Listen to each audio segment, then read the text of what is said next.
Olá, caríssimos, tudo bem? Dando continuidade às nossas aulas sobre o imperialismo, sobre a ocupação africana, a neocolonização africana por esses povos europeus, vamos falar um pouquinho sobre o impacto da dominação sobre os povos africanos. Muitos podem questionar por que não houve uma reação desses povos africanos também a essa dominação. Bom, primeiro nós temos que entender que existiam diferenças civilizatórias importantes entre os povos africanos e os povos europeus.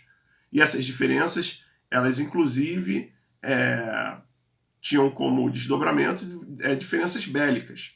Você tinha os povos europeus com um armamento muito mais desenvolvido do que esses povos africanos. Mesmo assim, muitos desses povos ofereceram resistências, ofereceram revoltas e embates.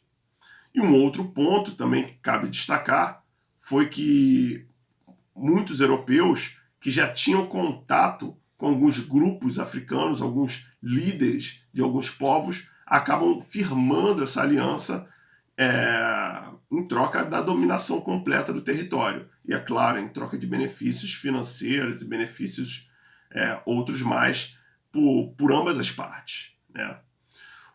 Esse colonialismo europeu ele vai representar a perda da independência dos africanos, a perda do direito de dirigirem seu próprio destino, planejarem seu desenvolvimento, administrarem sua economia, de determinarem inclusive as suas prioridades. O colonialismo tira desses africanos, tirou um dos direitos mais fundamentais dos povos das nações, o direito à liberdade. Entre tantas violências, o trabalho forçado foi o abuso mais frequente. Os colonos brancos, europeus, precisavam de mão de obra barata para viabilizar seus projetos de riqueza. Os franceses, por exemplo, exigiam que todas as pessoas trabalhassem gratuitamente 12 dias por ano.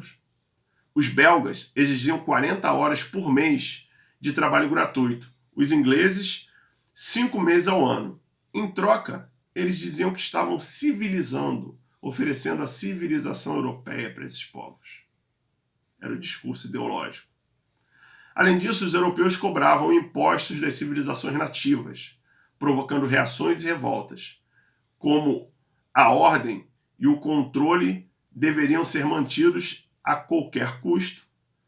A violência da polícia, da justiça e do exército foram uma das grandes características da dominação. Se vocês buscarem na internet fotos e imagens da época, existem, vocês vão ver pessoas mutiladas, pessoas agredidas, acorrentadas, como se fossem escravos.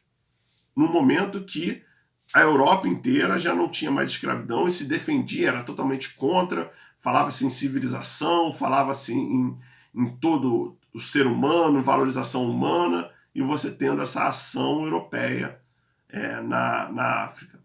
O poder dos reis e dos chefes das comunidades locais africanas, dos povos, foi substituído pelo poder do administrador colonial e pela força militar.